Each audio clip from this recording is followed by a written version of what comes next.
Imagine being wedged upside down in a space barely wider than your shoulders, 400 feet underground, with rescuers unable to reach you.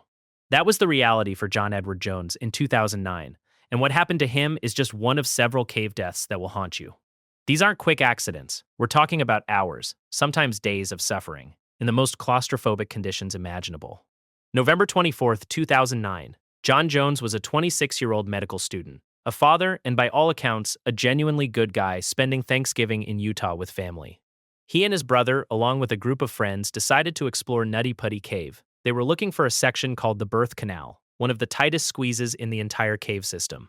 John went in headfirst through what looked like a promising passage. Here's where everything went catastrophically wrong. John thought he'd found the birth canal, but he'd actually crawled into an unmapped section near a region called Ed's Push. The opening was only 10 inches wide and 18 inches high. To put that in perspective, that's smaller than most bathroom windows. He sucked in his chest to squeeze through, inching forward on his stomach, one arm stretched ahead, the other pinned at his side. Then he realized he couldn't turn around. Worse, he couldn't back up. The passage angled downward at 70 degrees, and gravity was working against him. John was now stuck upside down, over 400 feet into the cave, 100 feet below the surface. His feet were above his head. Blood was rushing to his brain. The panic must have been immediate and overwhelming. His brother realized something was wrong when John didn't emerge. They called for help, and what followed was one of the most intensive cave rescue operations in American history. Over the next 24 hours, more than 100 rescuers showed up. They rigged an elaborate pulley system, threading ropes through the narrow passages, trying everything to extract him from that stone prison. They actually managed to move him a few inches at one point. For a brief moment, there was hope. Then the pulley anchor failed. The cave wall it was attached to was mostly clay, too weak to support the weight and tension. John slipped back down into the crevice, deeper than before. He was fading fast. The upside-down position was causing his body to shut down. Fluid was building in his lungs. He drifted in and out of consciousness, reportedly seeing angels and demons in his delirium.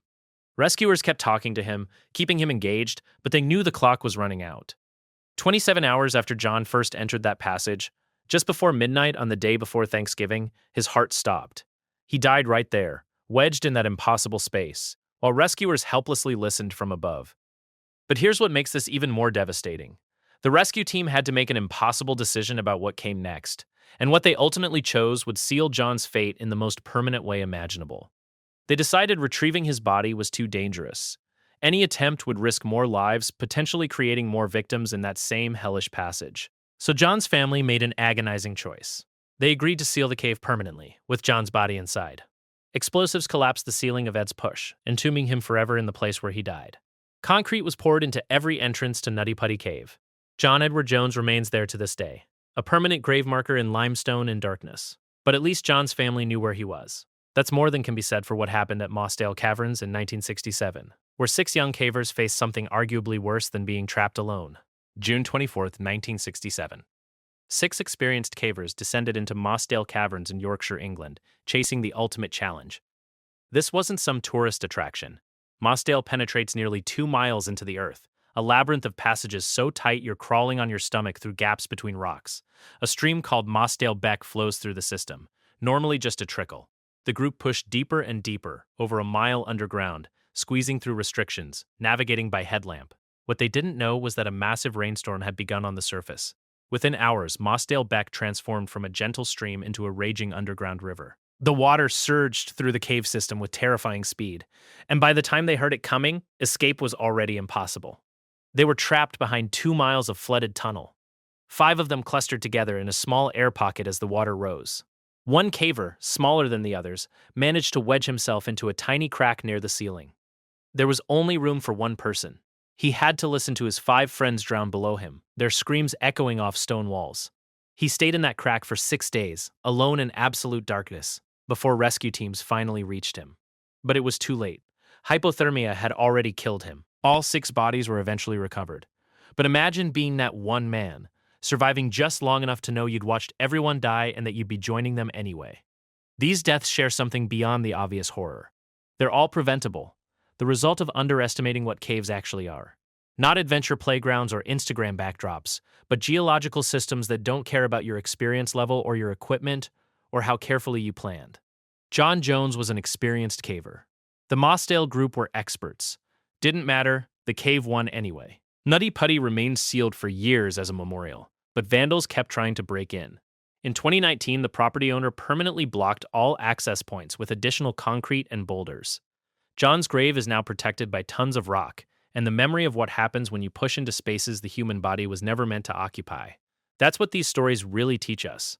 Some places aren't meant to be explored, and some risks aren't worth the reward, no matter how experienced you think you are. The next time you see a cave entrance and feel that pull of curiosity, remember these names. John Edward Jones. The 6 cavers at Mossdale. They all felt that same pull, that same confidence that they'd be fine. Every single one of them thought they were prepared. They weren't reckless amateurs making stupid decisions. They were experienced, equipped, and careful. And they still died in the most agonizing ways imaginable, trapped in darkness while the earth slowly crushed the life out of them. Caves don't negotiate. They don't give second chances. One wrong turn, one unexpected rainstorm, one rock in the wrong place, and you're not walking back out. You're becoming a cautionary tale that someone like me tells on the internet years later. These deaths happen because people forgot a simple truth. Just because you can squeeze into a space doesn't mean you should. Just because a passage exists doesn't mean it's meant for you. John Jones is still in Nutty Putty Cave, sealed behind concrete and collapsed rock. He'll be there forever. A permanent reminder that some adventures end with your family having to agree to leave your body behind because retrieving it would kill someone else. That's the real cost of pushing too far into the dark. Not just your life, but the burden you leave behind for everyone who tried to save you and couldn't.